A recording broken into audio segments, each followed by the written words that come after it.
তো লাইলাতুল কদর চেনার আলামত কি কি? আমরা বেজর রাতের গুরুত্বপূর্ণ একটা সময় ইনশাআল্লাহ আমরা এখন পাব। প্রত্যেকটা বেজর রাত, 21-এর রাত হোক, 23-এর রাত হোক, 25-এর রাত হোক, 26-এর মানে 27-এর যে রাত, এই রাতটা হোক, 21, 23, 25, 27 আর হচ্ছে 29, এই 5টা রজনী আপনি আমি যদি একটু ইবাদত বন্দি করে কাটাই, কোন কোন আলামত দেখে আপনি রাতটাকে মনে করবেন যে এই রাতটা লাইলাতুল কদর, লাইলাতুন সামহাতুন তালকাতুন লা বারিদাহ, যেই রাতটা একেবারে ফর্সা মনে হবে।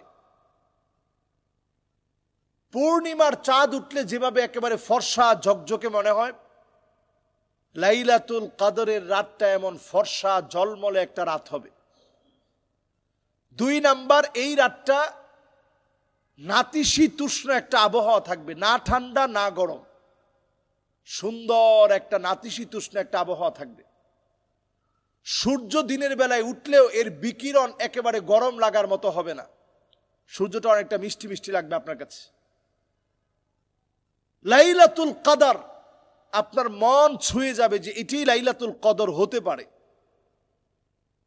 এজন্য আসলাফ উলামায়ে কেরাম, পূর্বোক্ত উলামায়ে কেরাম শুধু এক রাতকে লাইলাতুল কদর মনে করেন নাই, বেজর সব রাতগুলাকেই ওনারা গুরুত্ব দিয়েছেন সমানভাবে।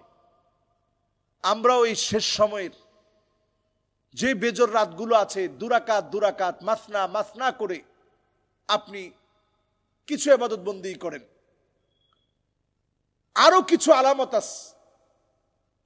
লাইলাতুল কদর মানুষকে মসজিদের দিকে টানবে, যারা আল্লাহ ওয়ালা, সবসময় নামাজি, সবসময় দিনের পথে থাকে।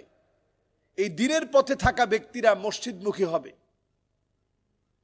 কদর কিন্তু সবার কাছ থেকে হাতছাড়া হয় না। আল্লাহর অনেক গোলাম প্রত্যেক বছর কদর পেয়ে যান। কদর যেমন দামি, 86 বছরের চাইতে যেমন দামি, 1000 মাসের চাইতে যেভাবে উত্তম, এ কদর কিন্তু সবার কাছ থেকে হাতছাড়া হয় না। অনেকে কদর একেবারে খুঁজে পেয়ে যায়, আপনিও পেয়ে যাবেন যদি এখন থেকে আপনি এগুলো তালাশ করেন।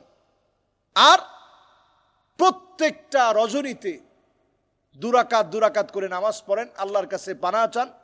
বেশি বেশি করে এই সময়ে নবীজির শিখানো দোয়াটা পড়েন, আল্লাহুম্মা ইন্নাকা আফুন কারীম তুহিব্বুল আফওয়া ফা'ফু আন্নী, আল্লাহুম্মা ইন্নাকা আফুন তুহিব্বুল আফওয়া ফা'ফু আন্নী, আল্লাহুম্মা ইন্নাকা আফুন তুহিব্বুল আফওয়া ফা'ফু আন্নী।